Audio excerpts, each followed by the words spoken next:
Welcome back to the channel. My name is a-bomb. We are back with Football Manager 2020 and the promotion project with Ingulets Petrove. That's right, we are going to be doing a full season here in the Ukraine with the Cossacks because last time we failed to secure promotion.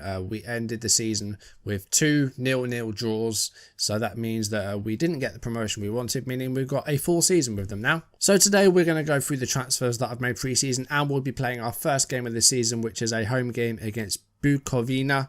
And we'll see if we can get off to a winning start. As always, if you're enjoying the videos, do drop a like down below, leave comments, and if you haven't done so already, or if you're new, do consider subscribing and turning on notifications, and we'll start our first full season, or our full season with Ingulets Petrove. Hopefully, this will be the one where we get promotion. We are favourites to win the title, so hopefully we can do that. So yeah, last episode we played the final 2 games of our 9-game run as manager last season. We joined in December, had the winter break, and then had our first game in March. We had the last 2 games. We drew them both 0-0, which is very disappointing, especially considering Tavria had not kept a clean sheet all season. And Shakashina, we needed just 1 goal and we would have got it. One of those draws turning into a win and we would have been promoted. But it didn't happen, so it means we've got to do a full season with these guys.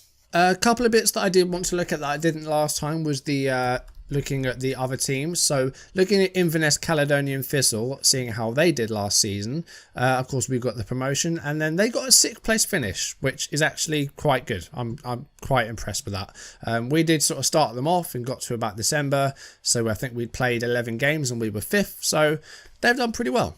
As for Fatih Karagümrük, they are back in the Turkish Super League, so it looks like they got another promotion. Yes, they did. That's good news as well. They finished in 3rd place, so I think that would have meant that they got the playoff win, which is nice to see as well. Of course, we've got them promoted in our 2nd season with them. They went straight back down, did pretty appallingly. Looks like they've got a promotion back up again, so Fatih turning into a bit of a yo-yo side in Turkey, it seems, but it's good to see them get back up to the Super League again. So going back to Ingulets, in terms of transfers, I think the team probably lost about a dozen players through players that left on a free transfer, were picked up on a pre-contract, or left after their loans expired. So I think we probably lost about 12-13 players. Just retired. Skedri, Fatayev, Loboda and Hoehing, who was on loan, so we never saw him. All 4 of those players had their contracts expired. Fatayev now plays for Lviv, who got promoted to the 1st division, the Premier League in Ukraine. Skedri is still available, so we can look at maybe bringing him back in. We do still need a right winger. Of course, last season they had about 8 players on loan, 5 from the affiliate Zoria. So we have managed to get, is it Malyshev we got back? Yeah, we got Malyshev back. Terentchev, I think, has moved on. Yeah, he plays for Vorskla now. Popov's gone to another club. Skidan we could loan, but he barely played for me, and I don't know how good he actually did for Ingulets. 6 goals. So we could maybe reloan him again. Not really sure. We'll wait and see how we do for strikers, because we have brought some players in. 3 players also left on pre-contracts. Magoniak, Dorinin and Anokin have all left for other clubs, so they won't be with us either. So that does mean that I think we probably lost about 13 players. So the club's not in the best way financially. We did get to around 300 in debt after the sponsorships and that all came in, but I'm sure by the end of the season that will be back down to about £1 million like it was when we joined. But you can see here that so far we have signed 8 players, and there are going to be more to come. I definitely do still need to improve some positions, but let's go through these and we'll see how they are. So I've got most of the stuff done early, but I mean the season starts fairly early. Like they literally came back from pre-season 2 weeks ago. I've played 2 friendlies and now we have our first game. So it's a very short pre-season in Ukraine, because of course they have like a big 3-month winter break. You really don't get a lot of time off either side, so very short break for Ukraine, but they have a long winter break. So going through these players, then we'll start off with Andrei Bliznichenko, who is Ukrainian and is a right winger. Bit more of a potential guy, like 2-star current ability, 4-star potential. He's actually playing for the 2nd team, so probably won't see him that too much. Anton Antipov has come in. He's a left back, a very good left back he is as well, 19 years old, and a free transfer from Shakhtar Donetsk. Good tackler with the ball, physically pretty well rounded, fairly sporting personality. Oleg Veremenyenko has come from Karpaty, played for their 2nd team and played some 1st team games as well. He's 24, he's a central defender, 13, 14, 13 for those technical attributes. That's fine, that's actually quite good for this level, I think. Mentally, decent determination, good positioning, and then physically, very quick, pacey centre back, which is nice, and very fit as well. 6'2", jumping reach is good as well. So Veromienko looks like a good centre back option, and seeing as we lost Popov and Aziziov, we've got 2 good replacements, I think. The other one being a Brazilian centre-back, Franklin Joseph, who has come from Zadar. I'm not too sure where Zadar is. I think it's another Ukrainian side. But he has come in at centre-back as well. Just another option for there. So we have 3 solid central defenders. 12, 12, 11 for technical attributes is okay. Mentally, again, he's not too bad. Pretty well-rounded there. And then physically, fairly strong, fairly fit. Not quite as quick, but yeah, definitely an option again at centre back. We've got 3 good central defenders. 2 more free transfers. The first one is Hubert Gostomski from Jagiellonia. I've definitely said that wrong. He's a goalkeeper. We've got 2 solid goalkeepers at the moment, so they are going to be in competition with one another. Not sure if this guy will start or if our goalkeeper we had last season will start, but this guy looks okay, and he's come in from that team that I just said. Again, another free transfer. Haven't spent any money so far, which is fine.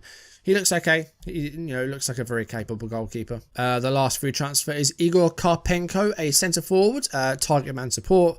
Could probably play other roles as well. He has had a spell with the Volin, who are a Premier League side. Played a handful of games in the past few years. And for us, I think he'll be a fringe player because I think we're going to stick with Fokin up front and then have some people around him to maybe replace him if he gets injured. This guy being one of them. He doesn't look too bad, Karpenko. We have 2 loans in from Zoria. Malyshev we have back after a pretty successful spell last season. 3 goals and 6 assists for the team last season. And for the few games that he played for me, he was probably the best player. And Bogdan Dakota is the other one. He is a right midfielder, can come in at right back if we need him, because right back we only have Fabiano, so he can cover there, but I'd prefer to play him a bit further forward as that right winger. Very good first touch. Technically, other than that, is okay. Like 10s and 11s are just about passable for this level, but 9 crossing isn't that good really, so that might be a bit of an issue. So that's all the transfers brought in. Definitely going to be some more players coming in. If we look at the team report and look in squad depth, we can see just where we need to improve. We definitely need another right back. I think that's the most important thing at the moment. Central midfield, I think we need 1 player there, 1 right winger, and maybe another centre. We still need like a good 5 players, I think. This is going to be difficult, and we don't really have a lot of money left. 1,400 a week in wage budget, 27 grand transfer budget, so we can bring some players in still, but the season's underway, so any players playing now, they're going to have to use training to blend in. And the transfer window closes, I'm assuming, in August. 31st of August. So we still have about 6 weeks or so to get players in, but the season's starting, so we'll have to see how they do. And our first league game we're going to get underway with, it's Bukovnia, and we'll see if we can get off to a winning start. Because we only played line games with them last season, I did all 9 off camera. Here we're going to be going back to the normal format of playing a game and then doing about 5 or 6 games off camera and then coming back for another game. So we're going to go back to that. Not sure what I'm going to do about games off screen, whether we're going to show goals or not, or just talk about the results, because I've always been one to show all the goals from my games off camera, but might not do that. I might go a different route, but I haven't really made a decision on that yet. And as I said in our intro, that we are favourites to actually win the league, so hopefully we can get that done. We've got 3 players in the Dream 11 as well. Antipov, Dakota and Ivantuk are 3 players in the Dream 11. Dakota at right back, even though I did bring him in to be a winger really, but he can come in at right back as I've said. Kolos are second favourites. Rook Lviv got relegated from the top tier, as did Prikarpatia. They also got relegated. And then promoted from the league below, Avangard, Kramatorsk, Polisa, Zhytomyr and Energia. I've done my very best with those, but no minor, they got relegated as well, so they've gone as of the worst team from last time that got 7 points because we gave them a point because we're rubbish. But we've made some signings. We've still got a lot of work to do with the transfer business, but we are going to play our first league game of the season here now. We are odds-on favourites to get the result here. Bukovnia, where were they predicted to be? 14th. So on paper, this should be an easy win, but we'll wait and see. This could be something we go with, just a 4-4-1-1, which we played in the last couple of games, because we don't really have advanced wingers anymore because of the players that we've left. In fact, fitness is not good. We're going to have to do a quick pick. And yeah, some of the players are already tired. I don't know why, because we have had like a week since our last game, so I'm not really sure why they're tired. But anyway, this is what we're going to have to go with. We're going to get some more players in as soon as we can. But yeah, we're going to stick with this 4-1-4-1. 4-4-1-1, sorry. Custom wing play we can do, or we can go back to control possession, which we just have an alternative tactic for that. Not in this tactic, because 3 at the back isn't going to work with us, because we only have 3 centre-backs. So we're going to stick with the custom wing play. Start on positive, I think, and see if we can get off to a winning start. Interesting formation that we're up against is the 4-2-2-2. Alright, we're going to go passionate. We're favourites for a reason. And let's get off to a winning start. We've played 9 games so far with this team. We haven't lost a game with them yet. Hopefully that will continue into this season. Of course, the football was less than impressive, as I said, from last season. But we did manage to get to the end of the season without losing. We just had 3 0-0 draws. So, more goals, please. And, you know, defensive-wise, we were good. So, just score more goals. I mean, we already have an injury concern as Holovko's picked up a knock. And we're approaching half an hour into the game. We've yet to have a highlight. Which is, yeah, this sums up what happened last season as well. There's just no football happening. Alright, half-time is approaching. The good thing is that we get like 5 subs in this league, so we can make some changes. Half-time, 0 highlights. Can we see some football, please? Right, Holovko is going to have to come off. Franklin Joseph can come on. Although he's at 79% himself. Listicki can also come on. He's not great, but he's going to come in as a centre-back on stopper. Come on, game. Cooperate. Second half, let's see if we can score a goal or do something. There's been 1 shot on target so far, and we've yet to actually see any football. Let's go attacking, because they've had 1 shot. Alright, we've got 2 more injury concerns. It's a highlight, and we're going to get the ball from the free kick.